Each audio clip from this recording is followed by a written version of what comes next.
हमारे पूर्वज कहते थे न रहेगा बांस न बजेगी बांसुरी। उसको हमने सोचा ही नहीं कि हमारे पूर्वज क्या कह के गए थे, इसको हम कैसे लागू करें, इस पर हमने कभी चर्चा ही नहीं किया। भाई घूसखोरी कैसे होती है? कैश में। जमाखोरी कैश में, कमीशनखोरी कैश में, दलाली कैश में, कटमनी कैश में, तोलाबाजी कैश में, हवालाबाजी कैश में,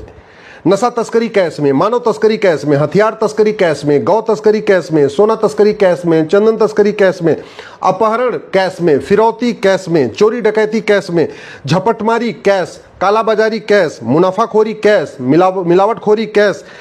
कबूतरबाजी कैश में, नकली शराब का कारोबार कैश में, सट्टाबाजी कैश में, थानेदार कैश में लेता है, हवलदार कैश में लेता है, तहसीलदार कैश में लेता है, पेशकार कैश में लेता है, लेखपाल कैश में लेता है, पटवारी कैश में लेता है, फर्जी आधार कैश में बनता है, फर्जी ड्राइविंग लाइसेंस कैश में बनता है, फर्जी राशन कार्ड कैश में बनता है, फर्जी बर्थ सर्टिफिकेट कैश में बनता है, फर्जी वोटर आईडी कैश में बनता है, फर्जी पासपोर्ट कैश में बनता है, अलगाववादियों की फंडिंग कैश में, आतंकवादियों की फंडिंग कैश में, माओवादियों की फंडिंग कैश में, नक्सलियों की फंडिंग कैश में, जिहादियों की फंडिंग कैश में, मिशनरियों की फंडिंग कैश में। जज साहब के यहाँ नोटों का बोरा मिलता है, उसमें भी कैसी होता है, कुछ और नहीं होता, वहां चेक नहीं मिलता है।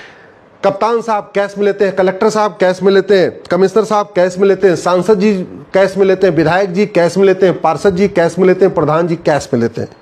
और हमारे पूर्वज कहते थे न रहेगा बांस न बजेगी बांसुरी। जेई साहब कैश में लेते हैं, एक्सीएन साहब कैश में लेते हैं, मैनेजर साहब कैश में लेते हैं, ठेकेदार कैश में लेता है, लेखा